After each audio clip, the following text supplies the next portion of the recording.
गंदा है पर धंधा है, खुलेआम चलेगा जब तक जिस्म रहेगा। मार्केट में पैसा कमाने के हजार तरीके हैं, लेकिन ऐसे तरीके पे तो सरकार को बैन लगा देना चाहिए। सरकार बैन न लगाकर इन पैसे को बिजनेस जैसा ट्रीट करती है। हम बात कर रहे हैं वेश्यागिरी की, हम बात कर रहे हैं सेक्स वर्क एम्प्लॉयमेंट की। बात कड़वी है लेकिन सच है। वैश्या वही लड़की, वही औरत बनती है जिसकी आर्थिक स्थिति बहुत बुरा चल रहा होता है। बात है यहाँ पैसे की, बात है यहाँ रोजगार की। बड़ी शर्म की बात है, सरकार रोजगार न दे पा रही है तो कह रही वेश्यागिरी भी एक धंधा है, एक बिजनेस है, पैसे कमाने का जरिया है। मेरा सवाल सीधे सरकार से है, क्या वेश्यागिरी को लीगल कर देने से हमारे देश की गरीबी मिटेगी? ऐसे ही रोमांचक बात बताएंगे इस वीडियो में, तो लास्ट तक जरूर देखिएगा। नमस्कार दोस्तों, स्वागत है हमारे YouTube चैनल इंडियन मोसाद में। यदि इस चैनल पर नए हो तो चैनल को सब्सक्राइब जरूर करें। वेश्यागिरी हमारे समाज को, हमारे मानव जनजाति को निगेटिव डायरेक्शन की ओर ले जा रहा है। जो देश पूरी दुनिया में अपने संस्कार, अपने संस्कृति की वजह से जाना जाता है, उस देश में वेश्यागिरी को लीगल करना गलत ही नहीं, बहुत ही गलत है। आपको जानकर हैरानी होगी कि स्वीडन, नॉर्थ आइलैंड, नॉर्वे और फ्रांस जैसे देशों में वेश्यागिरी पे बैन लगाया गया है। तो क्या इतने संस्कार भरे देश में वेश्यागिरी पे बैन नहीं लगाया जा सकता? कुछ साल पहले हमारे देश में भी वेश्यागिरी को इलीगल माना जाता था। पकड़े जाने पे कानूनी रूप से सजा मिलती थी, लेकिन कई बार ऐसे केस को जब सुप्रीम कोर्ट में ले गया तो सुप्रीम कोर्ट ने भी 19 मई 2022 को वेश्यागिरी को लीगल कर दिया। सुप्रीम कोर्ट ने कहा कि संविधान के आर्टिकल 21 के तहत सभी को सम्मान से जीने का अधिकार है। साथ ही यह भी माना कि अन्य सभी भारत के नागरिकों की तरह ही यौनिकर्मियों का इज्जत पाने और जीने का अधिकार है। इस प्रकार यौनिकर्मियों को भी कोई कानूनी रूप से परेशान नहीं किया जाएगा और ना ही उन्हें बिना किसी कानूनी गलत अपराध के पकड़ा जाएगा। वेश्यागिरी को कोर्ट ने तो लीगल कर दिया, लेकिन कुछ कंडीशन भी रखा। पहला, किसी को सेक्स के लिए मजबूर करना, ये कानूनन अपराध है। दूसरा, किसी वेश्यालय का मालिक होना, किसी वेश्यालय को चलाना। तीसरा, पब्लिक होटल में वेश्यावृत्ति कराना। चौथा, बच्चों से वेश्यावृत्ति कराना। पांचवा, चापलूसी करके किसी के साथ सेक्सुअल रिलेशन बनाना। इन सारे कंडीशन को कोर्ट ने इलीगल माना है। आपको याद होगा कुछ समय पहले एक फिल्म आई थी Gangubai. Gangubai film real story based film थी। एक लड़की जो गुजरात में रहती थी, उसका बचपन में सपना था हीरोइन बनने का, फिल्मों में काम करने का, और उस लड़की को मात्र 16 की उम्र में अपने पिता के अकाउंटेंट से प्यार हो जाता है।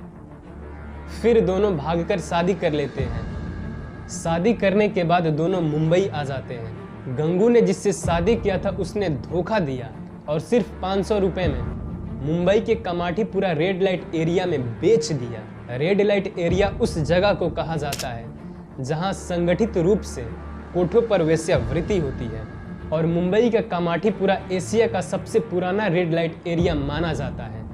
गंगू ने फिर अपने हालातों से लड़ना सीखा, सबके सामने अपने हक की बात की। उस टाइम उन्होंने जो भी किया सब सही किया, लेकिन गंगूबाई और भी सही कर सकती थी। वेश्याओं का हक का बात ना करके बल्कि वेश्यावृत्ति को बैन करने की बात की होती तो।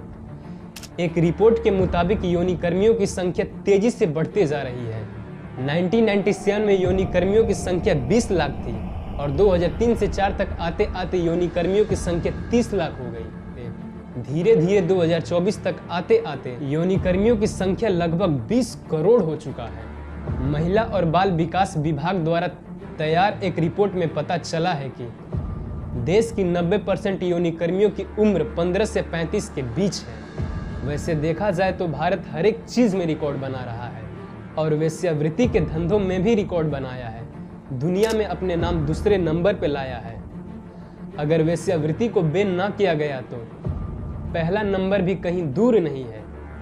ये जो अपने देश भारत में यौनिकर्मियों की संख्या तेजी से बढ़ रही है, इसके पीछे का मेन रीजन है गरीबी, बेरोजगारी। भारत सरकार को अपने देश की गरीबी मिटाने और बेरोजगारी मिटाने को लेकर कुछ नया सोचना चाहिए। आप ही एक बार सोच कर देखिए, अगर कोई लाचार औरत, लाचार लड़की को पैसे कमाने का कोई सोर्स ना दिखे तो मोस्ट प्रोबेबिलिटी है वो लाचार औरत, वो लाचार लड़की वेश्यावृत्ति ग्रुप ज्वाइन करेगी। सपोज अगर वेश्यावृत्ति बैन होता तो वह लाचार औरत कोई और काम ढूंढती।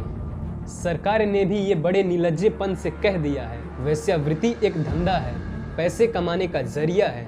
कहीं ना कहीं देखा जाए तो सरकार लोगों को रोजगार नहीं दे पा रही है तो इलीगल चीज को भी लीगल करके रखा है। वो कहते हैं ना, नेता बनने के लिए इंसान कुछ भी करता है। वैसे ही आजकल वेश्याओं के समाज के लीडर बने हैं गिरीश कुमार संघ। हर कोई चुनाव जीतने के लिए अपना अलग अलग प्रोपोगेंडा चलाता है।